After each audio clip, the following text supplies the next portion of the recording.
Baiklah, Assalamualaikum warahmatullahi wabarakatuh. Baiklah, kami dari kelompok 12 akan menyampaikan hasil diskusi kami mengenai unsur-unsur penelitian. Sebelumnya, terlebih dahulu perkenalkan, nama saya Aulia Putri, BP 1910813224 sebagai moderator. Dan berikut teman-teman saya, yaitu ada Suharsnan Habib, Fadel Oktaniko, dan Nova Oktarina. Baiklah, kita masuk pada penjelasan yang pertama, yaitu akan dijelaskan oleh teman saya, Nova. Silahkan. Assalamualaikum warahmatullahi wabarakatuh. Perkenalkan, nama saya Nova Oktadina, BP 1910811018. Di sini saya akan menjelaskan mengenai unsur-unsur penelitian. A. Konsep. Konsep adalah ide abstrak yang dibentuk dengan menggeneralisasikan objek atau hubungan fakta-fakta yang diperoleh dari pengamatan. Konsep adalah abstraksi yang dibentuk dengan menggeneralisasikan hal-hal khusus, seperti merah, kuning, hijau, dan biru digeneralisasikan sebagai konsep warna. Membaca buku, mengikuti pelajaran dengan dosen, mengerjakan tugas disebut dengan konsep belajar. B. Alasan memahami konsep. Yang pertama, penelitian bekerja dari tahap konsepsional ke tahap operasional. Yang kedua, untuk menyederhanakan proses riset dengan cara mengkombinasikan karakteristik-karakteristik tertentu, objek-objek, atau individu-individu ke dalam kategori yang lebih lanjut. Konstruksi. C. Konstruksi. Konstruksi adalah konsep yang dapat diamati dan diukur atau memberikan batasan pada konsep. Kemiskinan adalah konsep yang dibatasi pengertiannya, kondisi di mana penghasilan per bulan di bawah Rp 150.000, sehingga ini dapat diamati dan diukur. Terpaan iklan di radio dibatasi sebagai frekuensi tayangan iklan yang didengarkan setiap hari. Opini dibatasi sebagai skor pernyataan verbal tentang sesuatu. Sekian yang dapat saya jelaskan. Assalamualaikum warahmatullahi wabarakatuh. Assalamualaikum warahmatullahi wabarakatuh.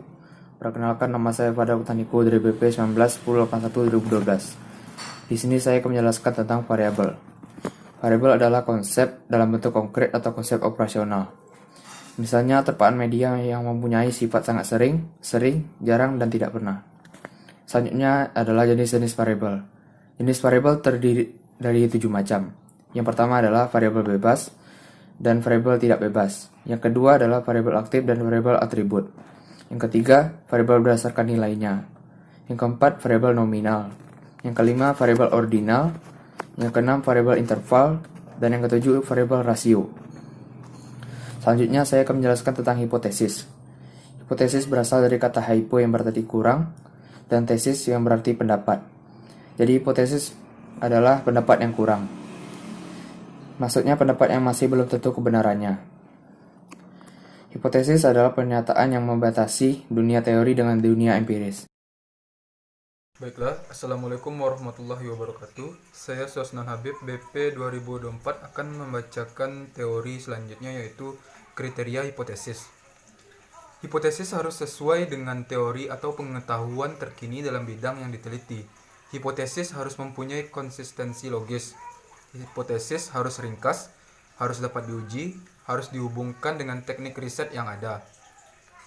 Dan lanjut ke materi selanjutnya, yaitu data. Pada dasarnya, penelitian adalah kegiatan untuk mencari kebenaran suatu masalah.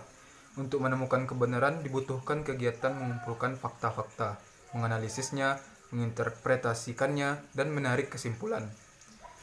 Lanjut, beberapa jenis data. Seperti yang kita ketahui bahwa data itu terdiri dari 2 jenis.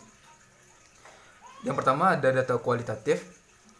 Data kualitatif yang termasuk dalam data kualitatif adalah data historis dari sumber sejarah, data teks, misalnya teks iklan, berita atau wacana, film, sebagai teks, dan seterusnya. Atau data kasus dari kasus-kasus tertentu, contoh komunikasi nonverbal suku Sakai. Data pengalaman individu, dikenal dengan personal dokumen atau penelitian biografis. Selanjutnya, data kuantitatif, data nominal yang pasti hanya punya satu nilai. Contoh, profil pembaca koran, jenis kelamin, tingkat pendidikan, pekerjaan, atau agama. Data kontinum sama dengan data yang berkelanjutan. Itu data ordinal, data yang menunjukkan urutan tertentu, data interval, data yang mengandung tingkatan urutan atau jenjang, data rasio, data ini sama dengan interval namun ada nilai 0 mutlak. Mungkin segitu saja materi yang dapat saya sampaikan. Lanjut kepada materi selanjutnya yang akan disampaikan oleh rekan saya. Assalamualaikum warahmatullahi wabarakatuh. Masuk pada materi yang akan saya jelaskan, yaitu mengenai teori. Teori itu berfungsi dalam penelitian dalam membantu peneliti menerangkan fenomena sosial atau komunikasi yang terjadi yang menjadi kajiannya. Teori adalah himpunan kontrak atau konsep, definisi, dan proposisi yang mengemukakan pandangan sistematis tentang gejala dengan menjabarkan relasi antara variabel untuk menjelaskan dan meramalkan peristiwa tersebut. Fungsi dari teori dalam penelitian yaitu 1. Menyimpulkan generalisasi dari fakta-fakta hasil pengamatan. 2. Memberikan kerangka orientasi untuk analisis dan klasifikasi dari fakta-fakta yang dikumpulkan dalam penelitian. 3. Memberi lamaran terhadap gejala-gejala baru yang terjadi. 4. Mengisi lowongan-lowongan dalam pengetahuan kita tentang gejala-gejala yang telah atau sedang terjadi. Terima kasih atas perhatian teman-teman telah menyimak pemberian materi dari kelompok kami. Terlebih dan kurang jika ada salah kata dalam penyampaian pemateri, saya mohon maaf. Assalamualaikum warahmatullahi wabarakatuh.